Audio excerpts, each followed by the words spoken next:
지난 주일날 제가 예배를 이제 그 시차가 있다 보니까 어, 거기서 이제 아마 새벽 한 3시쯤이죠. 11시 예배 때 우리 혜빈이가 전화가 와가지고 2시쯤 골아 떨어졌는데 이거 안 된다 그래가지고 전화 받으면서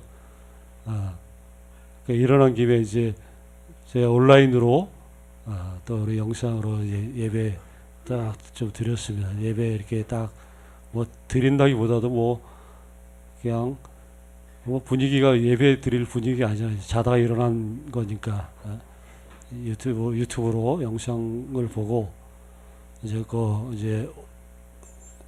그 오전에는 그 현지 한인교회들이 한 대여섯 개가 있더라고요. 그래서 어디를 갈까 막 진짜 그 교회를 고르는 것도 이게 쉽지 않더라고요. 그래서 보니까 비엔나 감리교회, 비엔나 장로교회, 무슨 비엔나 순복음교회 교단별로 하나씩 있는데 그래서 장로교 목사니까 이제 장로교를 가야 되니까 장로교로 보니까 딱 두 군데가 있었어요. 그래서 근데 두 군데인데 좀 숙소에서 좀 최대한 가까운데 한 10여 분 차로 그래서 갔는데 예배를 한 2시간 드리더라고요. 우리는 딱 1시간 찬양 앞에 한 20분까지 하면 한 20분 정도 하는데 2시간 동안 예배 드리는데 이게 참 그래. 이게 남의 집에 있으니까 물론 예배 드리는 거지만 이게 참 이게 마음이 이게 이렇게 좀 편안하지가 않고 뭔가 정말 낯설고 이게 말 그대로 완전 이방인이잖아요. 이방인 앉아 있으면서 또 그렇습니다. 내가 섬기는 교회가 최고 좋다는 것. 아멘들이 그렇죠. 내가 섬기는 곳, 내 집이 제일 좋다는 게 뭐니 해도 일단 마음이 편하잖아요.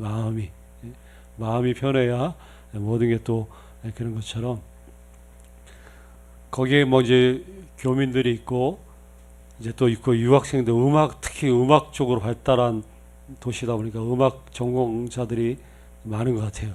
젊은 친구들 보니까 막 찬양하고 또 이제 성가대들 보니까 뭐 이거는 완전 프로들 얼마나 잘하는지. 근데 어쨌든 그럼에도 불구하고 내 집이 편하다 이런 것들을 좀 느껴봅니다.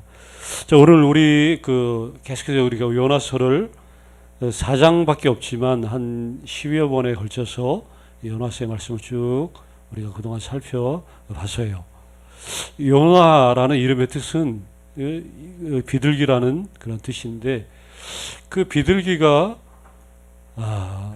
이렇게 한 시속 뭐 이렇게 빠르게 날면 한 90km 정도로 길게 가면 한 800에서 한 1000km까지 이렇게 장거리 비행을 할 수 있다라고 합니다. 자, 이런 이름의 뜻을 가지고 있는 요나. 이렇게 장거리 마치 비행에 뛰어나기 때문에 도망에도 능한 게 또 비둘기죠. 연약하기 때문에 뭐 맹금류 같은 그 새들이 막 공격하거나 막 이렇게 위험한 상황이 발생하면 막 그렇게 잽싸게 뭐 달아나거나 막 이렇게 숨는 이런 특징들이 있죠. 이런 이미지로 비둘기가 성경에도 뭐 좀 많이 사용되는데 뭐 대표적인 게 시편 55편 5절에서 7절에 보면 여기 뭐 6절 이하에 보면 내게 비둘기 같이 날개가 있다면 날아가서 편히 쉬리라. 내가 멀리 날아가서 강야에 머물 것입니다. 이런 식으로 이렇게 고백을 해요. 하나님의 얼굴을 피해서 멀리 마치 이름대로 비둘기처럼 멀리 하나님을 피해서 도망가는, 어쩌면 그렇게 이름처럼 이런 모습을 요나가 보였는지. 자, 멀리 날아가 강야에 이렇게 숨는 이렇게 비둘기 같은 그 요나. 그런데 하나님의 개입이 거기에 있었던 거죠. 하나님의 개입이 없었다면 아마 요나는 그 장거리 여정을 하고도 남을 그런 사람이죠. 아마 다시스에 아마 안착을 해서 정말 하나님 없이 잊혀진 존재로 살았을 가능성이 다분한 그런 사람이. 그런데 하나님의 은혜의 개입이 다시금 그를 살렸다는 것. 은혜의 개입이라는 말이 참 좋은 말이거든요. 우리의 인생 곳곳에 그분의 은혜의 개입이 있었다. 돌아보면 더 고백할 수 있죠.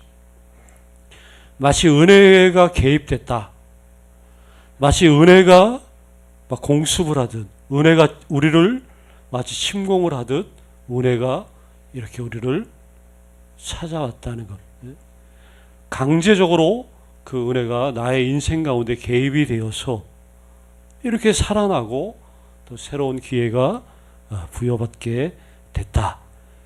이제 이 모든 게 은혜였다는 것. 이 요나를 향한 하나님의 은혜는 그래서 계속해서 이스라엘을 넘어 이방 땅에도 이제 그대로 전해졌죠. 그 무지막지한 인생들이 살고 있는 그 니느웨. 자, 이 하나님의 끝없는 긍휼, 그 자비에 대한 이야기는 뭐 지금도 계속되고 있어요. 아는 사람만 아는 것이죠. 그 기쁨을 알 사람만 아는 게 신비죠. 신앙은 그런 것 같아요.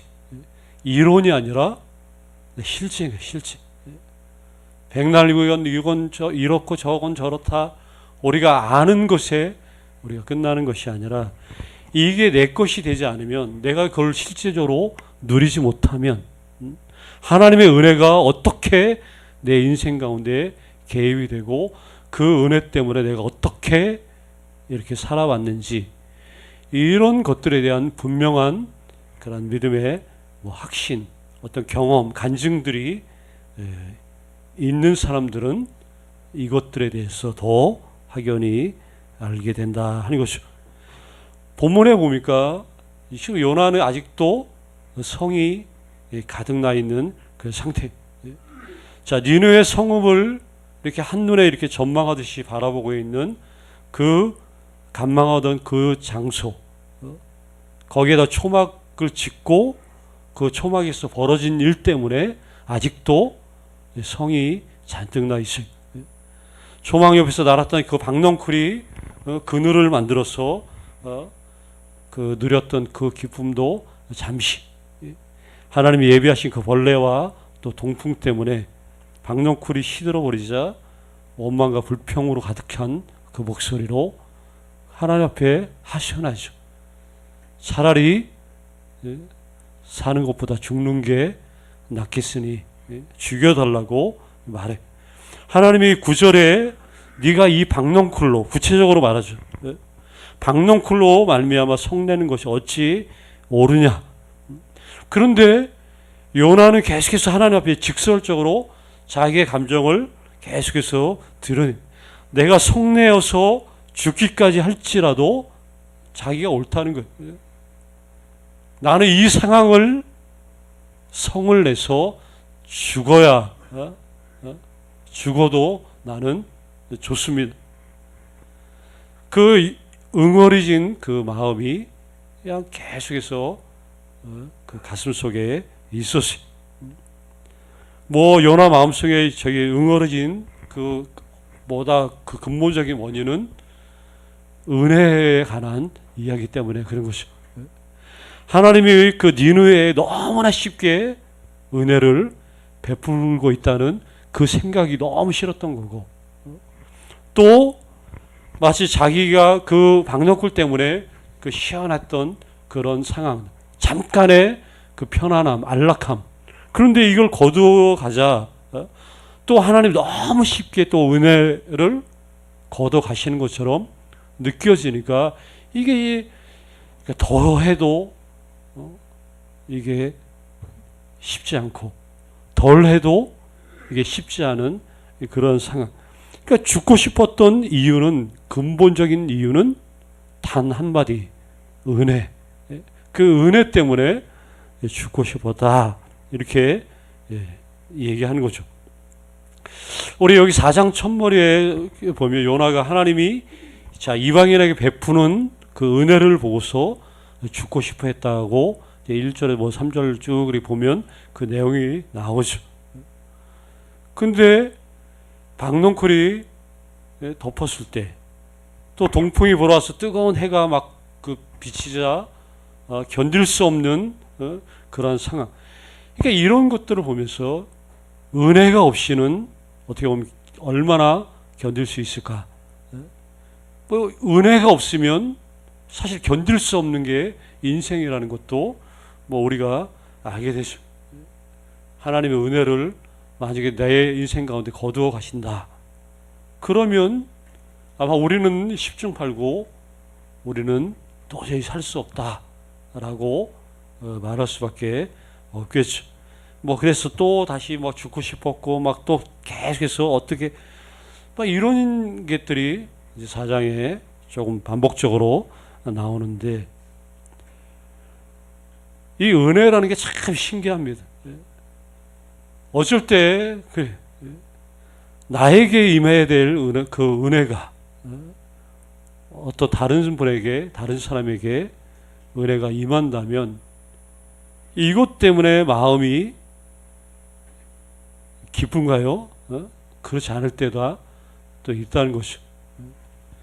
내가 꺼리는 사람에게 하나님이 막 값없는 은혜를 막 물붓듯 낭비하듯 막 쏟아 부어주는 그런 일들이 있을 때 그 내 마음은 어떤가?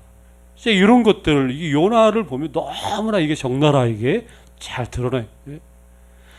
다른 사람에게 하나님의 은혜를 막 부어주시면 나도 역시 기뻐하고 할렐루야 하고 잘됐다라고 하고 이렇게 할 수 있는 분이 우리는 다 뭐 그렇게 할 거라고 생각하지만 정말 막상 그런 일이 벌어진다면 내가 그렇게 기쁨으로 똑같이 그렇게 할 수 있을까? 아마 그거 쉽지 않을 거예요. 우리 항상 우리 아담 이후로 타락한 이후로 에덴의 동쪽에 살고 있는 우리 사람들은 누가 잘 되면 뭐가 아파요? 그렇죠. 배가 아프죠. 당연하죠. 누가 은혜를 받고 누가 저 사람에게 하나님이 더 부어주시면 이게 견디기 힘든 것이죠. 특히 은혜의 어떤 상대적인 빈곤을 느끼면 뭐 이거는 뭐 말할 수 없죠. 뭐 예전에도 자주 이렇게 언급되지만 우리 그 살리에르 증후군이라고 해가지고 살리에르라는 사람 나오죠. 그 모차르트와 살리에르 너무나 그 유명한 그 이야기. 저도 뭐 모차르트 뭐 그 집 이번에 가면서 둘러보면서 볼 거 다 봤지만 그 궁정의 작곡가로 그 실력 있는 작곡가 살리에르 얼마나 실력이 있으면 궁정에서 정식 작곡가로 임명한 근데 자기보다 나이도 한참 어린 그 모차르트 그런데 저 망나니 같은 저 사람에게 하나님이 너무나 정말 천부적인 재능을 부어주시는 걸 보고 실제로 그런 건지 이게 뭐 그냥 극화시킨 건지 뭐 정확한 거는 알 수 없지만 어쨌든 뭐 이렇게 내려오는 거는 이게 자꾸 이제 그런 관계로 문학적으로 이제 표현을 하죠. 왜 저 인간에게 하나님은 저 무지막지한 저 사람에게 저렇게 하늘의 천부적인 재능을 막 부어 주시는가? 자기는 이렇게 하나님을 찾고 이렇게 노력하고 애쓰는 나에게는 그렇지 않은 이 상대적인 그 은혜의 빈곤을 왜 내가 느끼면서 이렇게 살아야 되는가? 이런 것들. 그러니까 요나는 아마 이제 이런 것들을 아직 그 헤아리지 못한 거예요. 왜 저 때려 죽여야 될 저들에게 하나님은 자비를 베푸셔서 진멸당해야 될 그 니느웨가 왜 돌이키도록 그렇게 은혜를 베풀어 주시는가? 아니 왜 이 박농가를 잠깐에 내가 누리고 있는 이 소중한 이 안락한 그 상황마저 또 은혜를 너무나 쉽게 또 왜 뺏어 가시는지, 이런 것들 때문에 정말 요나가 계속해서 그렇게 반응하고 그런 모습들을 여기 보게 되는 것이, 우리가 분명한 것은 그것이죠. 자꾸 이제 판단이 내 기준에서 보기 때문에 사실은 그런 거예요. 우리는 이미 다 알고 있어요. 공유를 입을 만한 자가 어떤 사람인지, 공유를 입으면 안 되는 사람이 누구인가를 이미 다 알고 정해놓고 살아갈 때가 너무나 많이 있죠. 근데 뭐 결국은 뭐 그런 걸 떠나서 자꾸 내 기준, 내가 볼고 판단하는 내가 다른 사람들을 보는 그런 시선보다 자기 자신을 그냥 보면 되겠죠.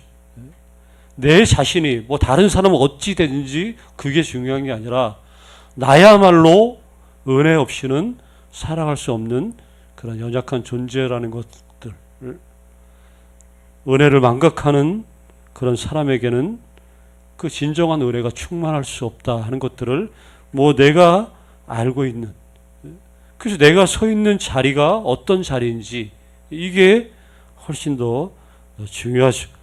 여기 니느웨 성읍 북동쪽 그 언덕에 지금 요나가 이렇게 하나님 앞에 죽고 싶어 하는 그런 하소연을 하고 있지만, 근데 여기 이런 모든 되어진 상황조차도 여기가 하나님의 은혜라는 것을 만약에 고백하고 이 요나서가 끝마무리가 되면 얼마나 더 좋았을까, 이런 점도 가질 수 있죠. 자, 10절 말씀에 보니까 요나서의 마지막 말씀에 하나님의 응답이 여기 10절 이후에 10절 11절에 여기 나오죠. 자, 요나서의 마지막 말씀 하나님의 응답이 어떻게 여기 나오냐? 네가 여기 수고도 아니하였고 재배도 아니하였고 하룻밤에 났다가 하룻밤에 말라버린 이 박농쿨을 아꼈거든. 하물며 이 큰 성읍 니느웨, 여기 좌우를 분별하지 못하는 자가 12만 명, 12만여 명, 가축도 많이 있고, 근데 내가 어찌 이거를 아끼지 않겠느냐. 자, 하나님이 말씀하시는 것은 뭐 요나에 대한 내가 죽는 것이 차라리 뭐 이런 것에 대해서 뭐 따로 대답할 필요가 없는 것이, 대답이 단지 그거예요. 내가 왜 이것들을 아끼지 않겠느냐. 하나님이 모든 것을 아끼고 있다. 이거면 우리가 모든 그 타당한 이유들을 가질 수 있죠. 저 사람을 하나님이 아낀다는데 내가 이러쿵저러쿵 할 수 없다. 이 은혜에 대한 특별히 그런 부분들에 대해서 더 하나님이 저 사람에게 더 은혜를 부어주시는 것, 이런 부분들에까지 내가 마음 상할 필요가 전혀 없다는 것이죠. 왜냐? 하나님은 저 사람들도 아끼기 때문에 그렇다는 거예요. 여기 요나가 무성이 번졌다가 하룻밤 사이에 말라버린 박농쿨을 아꼈던 것처럼, 자, 여기 아꼈다. 여기 10절에 그 뒷부분에 나오죠. 네가 수고도 않고 재배도 않았던 그 하룻밤에 말라버린 이 박농쿨을 아꼈거든. 이 아꼈다라는 단어가 특히 중요합니다. 이게 후스라고 하는 히브리어로 신의 후스라고 해가지고 신의 이 아낌, 뭐예요? 아낌, 아끼다는 거.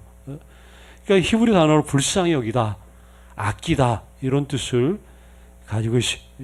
아끼기 때문에 추근히 여긴다 하는 거죠. 자, 박농쿨을 이 요나가 추근히 여긴 거예요. 쉽게 말하면 아꼈다, 추근히 여기고 이걸 막 아까워했다.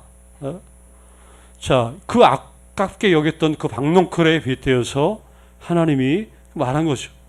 네가 이 박농클을 그렇게 불쌍히 여기고 아꼈다면 나는 이 니느웨 성읍, 이 수많은 백성들을 내가 어찌 아끼지 않겠느냐. 그 성읍은 나에게 어떤 존재겠는가.